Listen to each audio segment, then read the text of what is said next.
자, 우리가 1차 세계대전 하고 있고요. 우리가 이거를 4개로 나눠서 하겠습니다. 첫 번째, 1차 세계대전의 배경. 두 번째, 1차 세계대전의 발발. 그리고 우리가 발발이라 하고 뭐 배웠지? 주된 사건? 사라예보 사건을 우리가 배웠습니다. 세 번째, 오늘 할 거가 전개.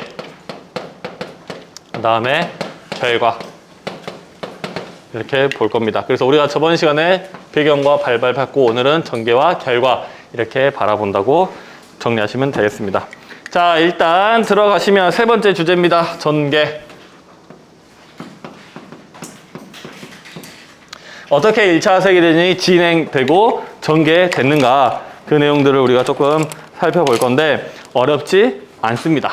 첫 번째, 일단 전쟁이 시작이 됐지, 이제. 그지? 사라예보 사건에 의해서 이제 오스트리아가 선전포고를 하면서 전쟁이 시작이 됐습니다.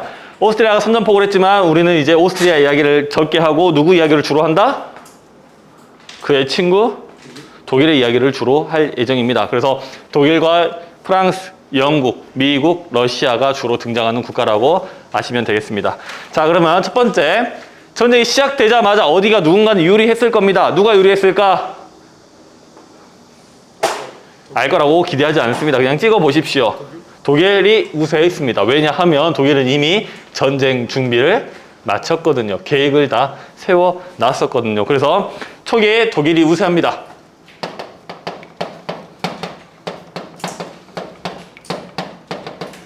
왜 우세했냐 하면 슐리펜 계획이라는 걸 세웠습니다. 슐리펜 계획에 의해서 이제 전쟁을 진행했기에 초창기에는 유리한 것처럼 보였죠. 슐리펜 계획이라는 게 뭐냐 하면 독일이 먼저 프랑스를 치고 그 다음 빠르게 러시아로 넘어가서 점령을 하겠다라는 거였어요. 그래서 몇 주 만에 전쟁을 끝내겠다는 계획이었습니다. 여러분들 3월 달에 이야기했듯이 한국사랑은 다르게 세계사는 공간적 범위가 고정되어 있지 않습니다. 그렇기 때문에 여러분들이 머릿속에 지도를 어느 정도는 알고 계셔야 된다는 겁니다. 그러면 독일의 서쪽엔 어느 나라가 있어? 프랑스가 있고, 독일의 동쪽에는 물론 이제 지금은 폴란드가 있지만 이 당시에는 러시아로 봐도 무방합니다. 그래서 이 서쪽 프랑스를 먼저 빠르게 점령한 다음에 동쪽 러시아를 치러 가겠다라는 게 슐리펜 계획이었다라는 거야. 아시겠죠? 그래서 서부전선, 동부전선 저번 시간에 했던 거 꼭 잘 알고 계셔야 됩니다. 모를 친구들 위해서 여기다 가볍게 모식도 그릴게요. 독일이 여기 있으면 이쪽에는 프랑스, 여기는 러시아. 이거는 무슨 전선? 서부전선. 이건 무슨 전선? 동부전선. 이렇게 정리하시면 되겠죠. 그래서 빠르게 서쪽을 치고 동쪽으로 넘어가겠다라는 게 슐리펜 계획이었고, 이 계획에 의해 준비된 전쟁을 했기 때문에 독일이 초반에 유리하게 진행이 됐다. 하지만 모든 게 계획대로 되지는 않죠. 그래서 이렇게 슐리펜 계획에 의해서 진행을 하는데 여러 가지 문제가 있었지만 일단 대표적으로 어떤 문제가 있었냐 하면 서부전선에서 생각보다 전쟁이 길어지게 되었습니다. 왜 전쟁이 길어지게 되었냐? 참호전이 전개되었기 때문이죠. 서부전선에서 참호전이 전개되면서 계획대로 빠르게 끝내지를 못하고 어떻게 돼버려? 전쟁이 길어지게 된다.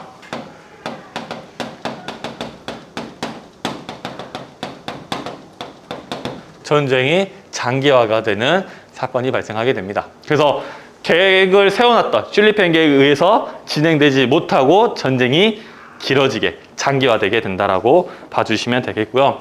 자, 그러면 독일은 지금 프랑스와 영국, 러시아 이쪽 모두와 지금 함께 싸우고 있죠. 그러면 섬에서 있는 영국을 나오지 못하게 막아두면 독일 입장에서는 조금 더 수월하게 전쟁을 치를 수 있겠죠. 그래서 독일에서는 이 영국이 나오지 못하게 해상을 봉쇄하는 정책을 펴니다. 그래서 이 작전을 뭐라고 하냐면 무제한 잠수함 작전이라고 부릅니다.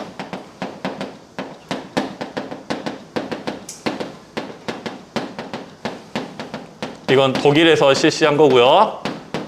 그래서 영국의 해상 봉쇄를 합니다. 해상 봉쇄.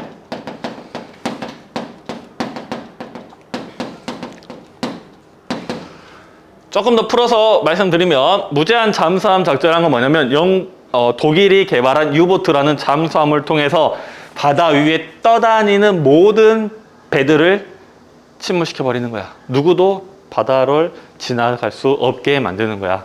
자, 근데 진짜 모든 배가 다 침몰됐을까? 그건 아니겠죠. 그런데 내가 가면 100% 침몰된다라고 하면 안 뜨겠지만 언제는 갈 수 있고 언제는 침몰당해버리면 그 두려움이 커집니까? 줄어듭니까?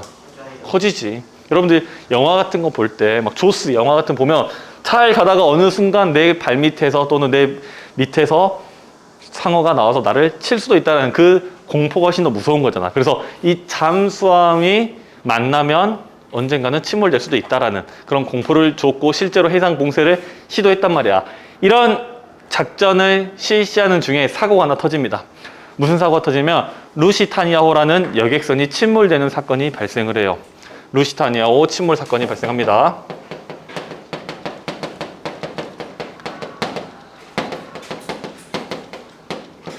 이게 언제 발생하게 되냐면 1915년 5월 달에 발생하게 되죠. 1915년 5월 침몰 사건이 발생하게 됩니다. 이 루시타니아호는 여객선이야. 영국의 여객선인데 이 무제한 잠수함 작전에 의해서 침몰당하고요. 침몰 결과 1000명이 넘는 사람들이 사망하게 됩니다. 근데 이 중에 또 100명이 넘는 사람이 미국인이야. 자, 봅시다. 이제 미국의 입장을 좀 들어봅시다. 독일의 공격에 의해서 자국민이 100명 이상 죽었어. 참아 못 참아? 저 이제 못 참지. 못 참아. 근데 여론이 들끓습니다. 우리가 독일을 처리해야 된다. 전쟁에 참여해야 된다. 라고 여론은 들끓는데 결론을 말씀드리면 전쟁에 참여하지 않아. 자국민이 100명이 넘게 죽었는데 왜 전쟁에 참여하지 않았을까? 귀찮아서 전쟁에 참여하지는 그런 거는 좀 약하고요. 자, 이 당시 미국 한번 입장을 한번 봅시다. 유럽에서 전쟁이 났네. 그러면 영국, 프랑스 이 친구들은 독일과 맞서기 위해서 많은 무기와 많은 물자가 필요하겠지. 이 물자를 자기 내에서 생산을 못하면 어떻게 해? 수입을 해야지. 자, 쉽게 생각해보자. 불이 났어. 우리 집에 불이 났네. 불이 났어. 그럼 소화기로 끄겠지. 이제 소화기가 부족해. 그러면 누군가에게 소화기를 사오겠지. 그러면 이 소화기 가격 흥정합니까? 그럼 개수 막 일단 다 갖다 달라고 하지. 뭐 2개만 갖다 주세요. 3개만 갖다 주세요. 이럽니까? 아니지. 일단 불을 꺼야 되니까 가격이 얼마든 일단 다 갖다 달라고 한다는 거야. 이때 소화기를 팔고 있는 사람이 누구야? 미국이라는 거야. 남의 집 불 났지만 미국은 여기에다 물자를 팔아먹으면서 돈을 많이 벌 수 있다는 거예요. 즉 무한한 소비 시장을 가졌단 말이야. 그러면 자기들은 생산만 하고 여기서 계속 소비가 되니까 미국은 떼돈 벌고 있는데 굳이 내가 그 불구덩이에 들어가서 전쟁에 참여할 필요는 없다라는 거지. 이해되신가? 그래서 루시타니아호가 침몰했을 때는 물론 여론이 들끓습니다. 전쟁에 참여해야 된다는 여론은 들끓지만 전쟁에 참여하지는 않는다라고 정리하시면 되겠고요. 자, 네 번째로 갑니다. 시간이 흘러서 미국이 이제 참전을 하게 됩니다.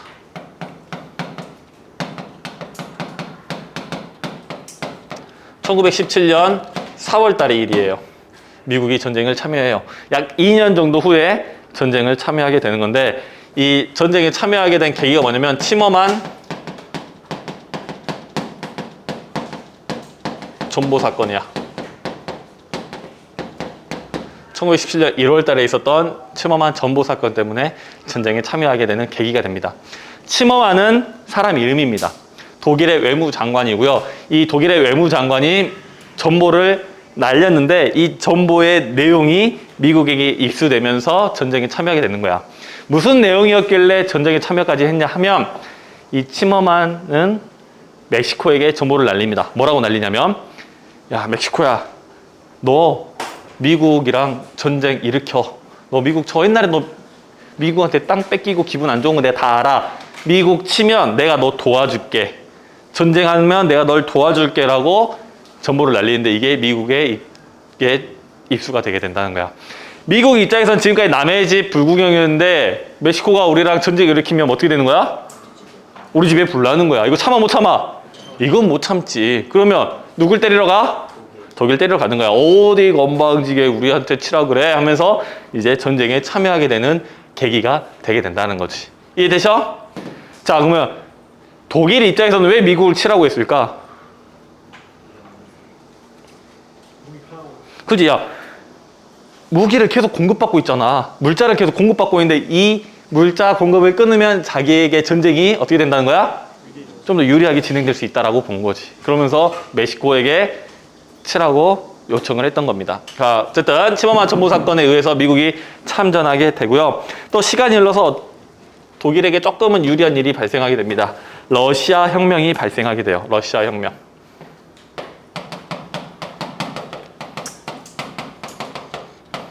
(1917년 10월 달의 일입니다. 1917년 10월 달에 러시아 혁명이 일어나서 러시아가 전쟁을 중단하게 됩니다. 이게 1917년 12월 달의 일입니다. 자, 러시아 입장에서 어떤 일이 발생하냐면 계속 전투에서 패배를 해. 즉 전쟁에서 이길 이 분위기가 안 보여. 그러다 보니까 계속 폐색이 짙고 물가는 올라가고 먹고 살기는 힘들어. 그래서 전쟁을 끝내자, 차르를 몰아내자 하면서 혁명이 한번 일어나고요. 그럼에도 불구하고 전쟁을 끝내지 않으니 그 안에서 다시 한번 더 혁명이 일어나서 이제 사회주의 혁명이 일어나면서 이제 러시아가 전쟁을 끝내게 된다라는 거야. 그러면 이 당시 러시아가 전쟁을 끝내면서 가장 이득을 본 국가는 누굴까? 독일이죠. 왜냐?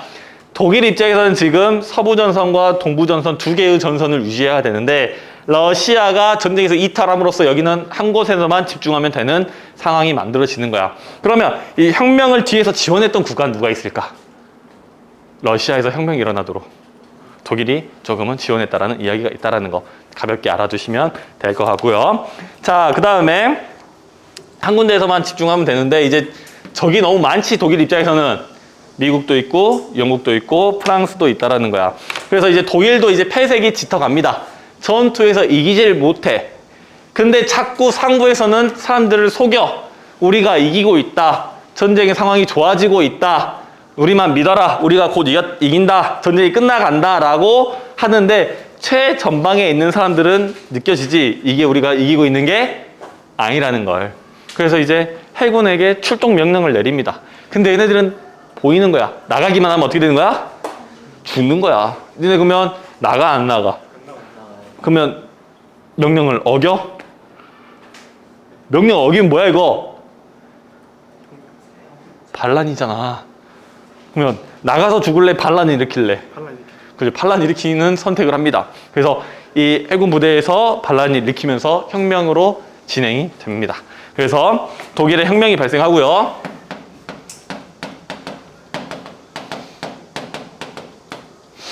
1918년 11월 달에 혁명이 발생하고 혁명의 결과 이제 뭐 해야 돼? 제일 먼저 뭐 때문에 혁명이 일어났어?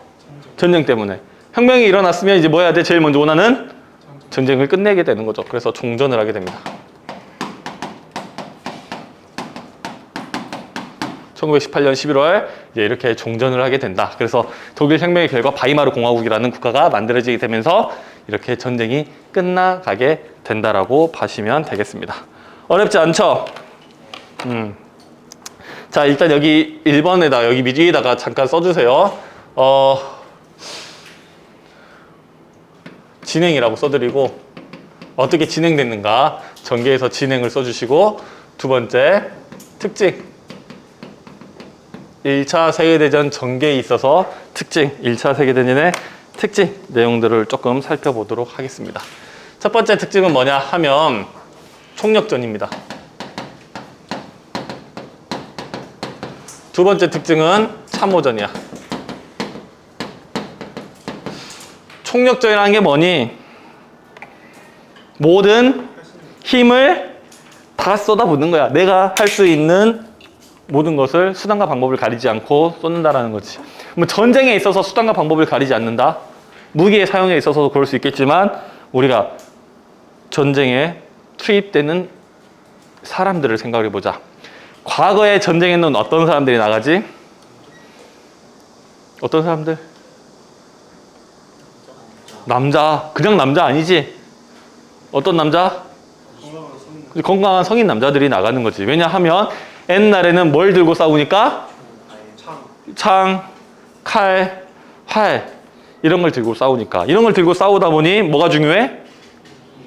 힘이 중요하고 신체적 능력이 중요하잖아. 근데 시대가 바뀌었지? 뭘 들고 싸워? 총 들고 싸워.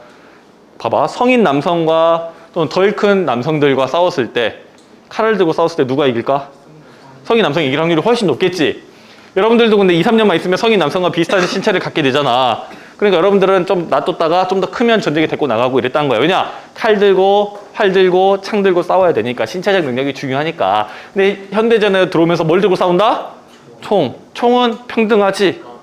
너도 한 방, 나도 한 방. 평등합니다. 이런 식에 의해서 여자들도 전쟁에 나가게 됐다라는 거야. 물론 전투병과가 아닌 간호병과로 주로 나가거나 또는 남자들이 전쟁에 나가고 비어버린 공장에서 생산을 하는 역할을 하게 됐다라는 거지. 근데 그럼에도 불구하고 뭐에 포인트를 주면 되냐? 모든 힘을 남녀 없이 모든 인원을 동원해서 전쟁이 치러졌다라는 거야. 여자들도 전쟁에 함께 참여했다라는 거지. 그러면 전쟁이 끝나고 나서 뭘 요구해? 자기들의 권리를 요구하게 된다라는 거지. 너만 군대 갔다 왔어? 나도 군대 갔다 왔어? 라는 이야기가 나오는 거야. 그래서 총력적의 결과 어떤 현상이 발생하냐? 여성 참정권이 생기는 계기가 된다. 여성에게도 정치에 참여할 수 있는 권리가 생기게 되는 계기가 된다라고 보시면 됩니다. 그래서 1차 세계대전 중 또는 끝나고 나서 전 세계 많은 국가들에게 여성 참정권이 생기게 되고요. 세계 최초로 생긴 국가는 여러분들 시험에는 잘 안 나오지만 그래도 퀴즈 대회 같은 데서 나오니까 가볍게 이야기 드리면 뉴질랜드가 세계 최초로 여성 참정권이 생긴 국가다라고 보시면 됩니다. 자, 그 다음 참호전. 참호전은 땅을 파고 들어가 버리죠. 우리도 쉽게 공략당하지 않지만 우리도 쉽게 공략할 수도 없게 되는 거야. 자, 그러면 이런 지지부진한 전쟁을 끝내기 위해서 또는 지지부진한 전투를 끝내기 위해서는 뭐가 필요한 거야? 훨씬 더 강력한 힘이 필요하죠. 2차 세계대전은 유명하지. 이 전쟁을 끝내버린 힘. 폭탄, 핵폭탄, 원자폭탄으로 끝내버리게 됐잖아. 1차 세계대전 아직 그렇게 강력한 힘이 등장하지 않아. 근데 현대전의 양상을 바꿔버린 무기가 등장합니다. 뭐가 등장해? 그치, 탱크가 등장해. 왜냐? 참호에 나와서 우리가 올라가면 총 맞고 죽는데 탱크는 괜찮거든. 그래서 탱크라는 게 등장합니다. 그래서 신무기 개발에 또는 등장에 많은 영향을 미치게 된다는 거죠. 탱크, 독가스, 기관총 이런 무기들이 등장을 하면서 이제 현대전의 양상을 완전히 바꿔버리는 거야. 탱크의 등장 이후로는 참호전이 등장하지 않죠. 왜? 야, 땅 밑에 숨어있으면 뭐하냐. 탱크 그대로 와가지고 문대 버리면 끝인데 땅 파고 들어갈 이유가 없죠. 참호전을 벌일 이유가 없게 된다는 거예요. 그래서 신무기의 등장에 영향을 주게 되었다라고 정리하시면 되겠습니다. 자, 그럼 마지막으로 이제 네 번째 결과로 가겠습니다. 누구의 승리로 끝나? 야, 동맹국과 연합국이 있었잖아. 어디가 이겨? 연합국. 협상국이라 부르는 연합국이 이기게 되죠. 그래서 이제 전쟁을 했으면 뭐 해야 돼? 화해를 해야겠죠. 파리 강화 회의를 벌이게 됩니다. 1919년 1월 달에 열어요. 이 강화라는 말을 여러분들 많이 어려워하더라고. 강화하면 여러분들 뭐가 떠올라? 뭐 아이템 업그레이드, 무언가를 강력하게 만드는 것들이 떠오르실 텐데 그러면 안 되고요. 여기서 화는 화해의 뜻이야. 화해, 강조 화해는 아니고, 그러니까 파리 강화회의라는 건 뭐냐? 파리에서 모여가지고 서로 화해를 하자. 명목상은 그렇습니다. 화해를 하자고 모인 회의라고 보시면 돼요. 자, 그러면 이 강화회의의 목적이 뭐냐? 전쟁을 했으면 정리를 해야 될 거 아니야. 그래서 1차 세계대전 전후 처리. 즉 전쟁 후 어떻게 이 문제들을 처리할 것인가, 남은 것들을 어떻게 처리할 것인가 라는 거였고요. 두 번째, 원칙이 있었습니다. 기본 원칙. 기본 원칙에는 어떤 것들이 있었냐면 14개조 평화 원칙이 제시가 돼요.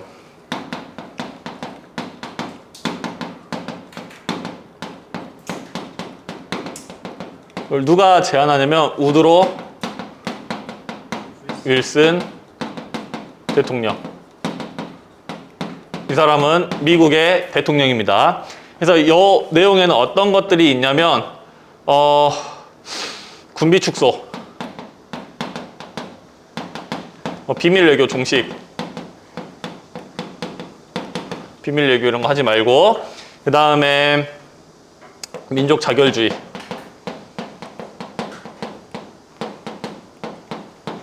국제기구 설립,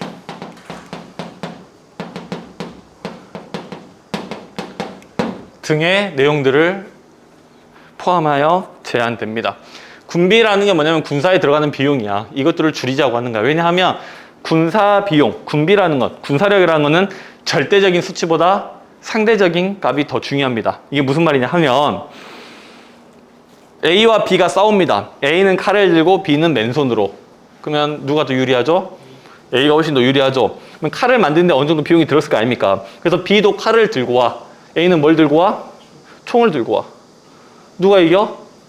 A가 이기겠죠. 그럼 B도 총을 들고 와. A는 탱크 끌고 와. B는 탱크 끌고 와. A는 전투기 끌고 와. 이러므로써 서로 들어가는 비용은 어떻게 돼? 계속 높아지게 되지만 상대적인 순위는 바뀌어 안 바뀌어? 안 바뀌어. 그러니까 이 절대값을 낮추자는 거야. 군비 축소. 즉 너무 군대 비용에, 군사 비용에 너무 많은 비용을 투자하지 말자라고 이야기를 하고 있는 거고요. 서로 몰래 비밀 외교, 즉 너네 누구랑 몰래 동맹 맺고 이런 거 하지 말고 민족 스스로 결정할 수 있는 민족 자결주의를 이해하게 하고요. 국제기구, 즉 이런 문제가 생겼을 때 해결할 수 있는 이런 국제기구를 설립하자라고 제안을 하게 됩니다. 자, 그 결과 어떻게 되냐? 베르사유 조약이 체결되고요.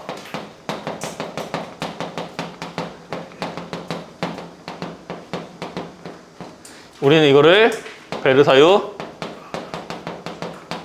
체제라고 이야기합니다. 근데 이 베르사유 조약에 대해서 조금 더 이야기하면 승전국의 이익을 아주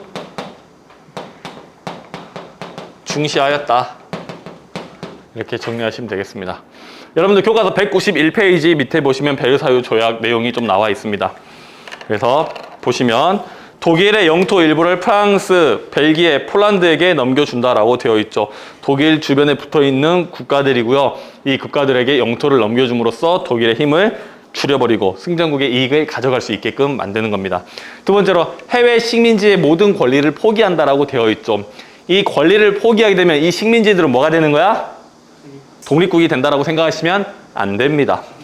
다른 나라의 식민지가 되는 거야. 다른 나라라 하면 승전국, 즉 그대로 식민지 대 이 식민지를 가지는 권리를 다른 나라로 넘겨주는 거지. 즉 승전국들이 가져가겠다라는 거야. 독일의 식민지들을. 세 번째로 육군 병력 10만 명, 해군 병력 16,500명, 전투기와 잠수함을 금지한다라는 거는 이 독일의 군사력, 다시는 이런 문제를 일으키지 못하도록 약하게 만들겠다는 거죠. 10만 명 하니까 감이 잘 안 오죠. 우리나라 국군 병력이 60, 70만 명 정도 됩니다. 근데 예비군까지 하면 2, 300만 명 정도 돼요. 거기에 비하면 엄청나게 적은 숫자가 되겠죠. 물론 우리나라 군사력이 좀 높은 편이긴 합니다. 그리고 잠수함과 전투기를 금지하는 것은 강력한 무기를 갖지 못하게 만들겠다라는 거죠. 그 다음 마지막을 보시면 마지막에 연합국의 전쟁 배상금으로 1320억 마르크를 배상하라고 되어 있는데 이 수치가 어느 정도냐면 이 당시 독일의 예산 중에서 1년 예산을 봤을 때 약 20년이 좀 넘는 기간 동안 갚으면 되는 겁니다. 우리나라 1년 예산이 약 400에서 500조 정도 되거든요. 대충 잡아서 500조라고 보면 500 곱하기 20, 만조 정도 되겠죠. 감이 안 오는 수치죠. 이 돈을 갚아내기 위해서 뭘 해? 돈을 엄청 찍어내. 돈을 엄청 찍어내니까 물가 어떻게 돼? 엄청 올라가. 물가 올라가니까 사람들 사는 게 어때? 어렵지. 그리고 우리가 전쟁에 지긴 했지만 그렇게까지 뭐 잘못했나? 막 사람들 마음속에 화도 나고 이거 아닌데 싶은 마음도 생기고 하고 있습니다. 이 당시 그런 사람들의 마음을 파고든 사람이 하나 나타나. 히틀러가 나타나야 되지. 그래서 약 20년 정도 후에 다시 전쟁을 벌이게 되는 겁니다. 아시겠죠? 자, 그러면 일단 1차 세계대전 내용은 다 봤는데 이 내용, 국제기구 설립 내용만 우리가 살펴보고 오늘 수업 끝내도록 하겠습니다.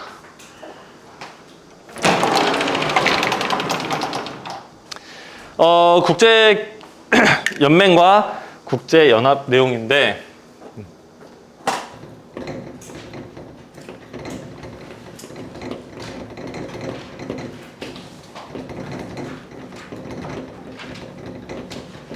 왜 2차 세계대전 끝나고 이 내용이 한 번 더 나와요. 근데 여기서 한번 같이 보고 가는 게 좀 더 낫기 때문에 여기서 같이 보도록 하겠습니다. 자, 일단 국제 연맹이 있고요.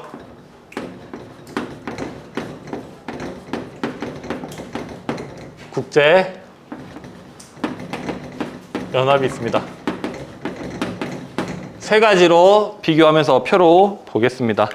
일단 첫 번째로 설립 시기.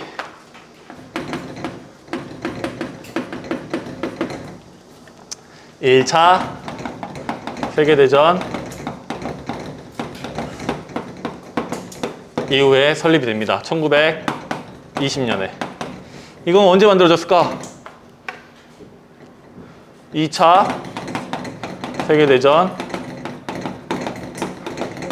이후 1945년도에 이게 일로 넘어가는 겁니다. 여러분들 국제연합은 잘 알고 있는 거예요. UN 풀네임으로 뭐야? 그렇죠. 유나이티드 오브 네이션즈. 국제연맹은 리그 오브 레전드는 롤이고요. 리그 오브 네이션즈라고 부릅니다. 즉 연합이라는 거야. 연합들. 국제들 연맹이란 거고 국제연합은 UN 현재도 존재하고 있는 것이죠. 자, 그러면 이것들의 특징이 무엇이냐? 특징. 연합국 중심으로 이제 설립이 됩니다.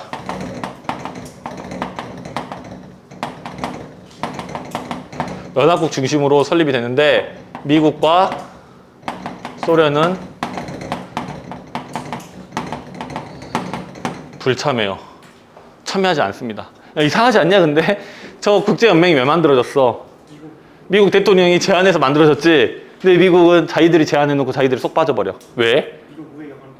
그렇죠. 미국 의회가 반대합니다. 왜냐하면 우드로 윌슨 대통령이 제안해서 만들었는데 미국 의회에서 이거를 거절하면서 못 들어가. 왜냐하면 이 당시 몰로 독트린, 몰로 선언이라고 해서 아메리카는 아메리카끼리 가고 유럽은 유럽끼리 가자. 각자 알아서 삽시다. 즉 아메리카에 있는 우리 국가가 유럽에 있는 국가까지 같이 신경 쓸 필요는 없다라고 이야기하면서 의회에서 거절하면서 불참하게 되고요. 소련은 혁명이 일어났지. 그래서 사회주의 국가이기 때문에 거절했다 보시면 되겠습니다. 자, 그 다음에 군사적인 수단. 이게 제일 중요하죠. 어쩌면 군사적인 수단이 없어요. 군사적인 수단이 없다. 자, 그러면 국제연맹에서 국가들끼리 모여가지고 이야기를 하는데 말 안 듣는 친구들이 나타날 거야. 그럼 그 말 안 듣는 친구들에 대한 제재 수단이 있어 없어? 없어. 말로만 너 그거 하지 마. 너 혼난다. 하지만 할 수 있는 게 아무것도 없어. 말로만 하면 잘 들어 안 들어? 안 듣지. 그러니까 국제연맹이 뭐 유명무실해져 버리고 전쟁이 다시 한번 터지게 되면서 그걸 개선한 국제연합이 나타나게 된다는 거야. 자, 그럼 국제연합 한번 보겠습니다. 국제연합은 국제연맹을 계승해요.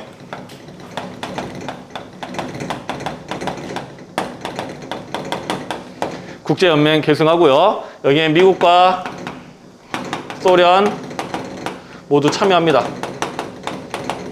거기에다가 안전보장이사회라는 게 나타나요.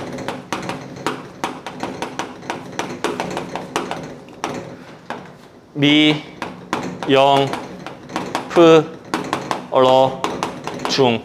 이 5개의 나라가 상임이사국으로 존재하는데 이 말 그대로 국제사회의 안전을 보장하는 거야.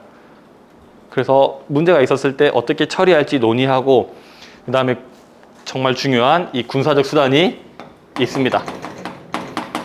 이 군사를 파견할지 말지도 결정할 수 있는 권리를 가지고 있어. 만장일치해야 돼요. 한 나라라도 안 되면 안 됩니다. 이 나라 중에서 거부권을 가지고 있는데 이 나라들 중에서 하나라도 나 이거 싫어 거부해버리면 끝나게 되는 안건이 된다라는 거지. 그래서 이 유엔군, 평화유지군의 이름으로 군대를 파견할 수 있기 때문에 훨씬 더 강력한 제재 수단을 가지게 되고 1950년에도 우리나라 이 유엔군이 들어왔었죠. 평화유지군의 개념으로. 근데 그 당시에는 조금 느낌이 다른 게 말 그대로 평화유지군이야. 국제사회 분쟁을 해결하고 어느 정도의 큰 일을 막기 위해서 파견되는 거지. 여러분들이 배웠던 십자군 전쟁처럼 어느 나라를 정벌하러 가자 그런 개념이 아닙니다. 그리고 유엔군이 따로 유엔이라고는 이름으로 군대를 가지고 있는 것이 아니라 각 회원국들의 군대를 이름을 바꾸는 거야. 뭘로? 유엔군의 이름으로. 이해되셔? 그래서 그때는 이제 유엔군의 이름으로 참전하게 된다라는 거. 이거 정리해 놓으시면 되겠습니다. 혹시 질문?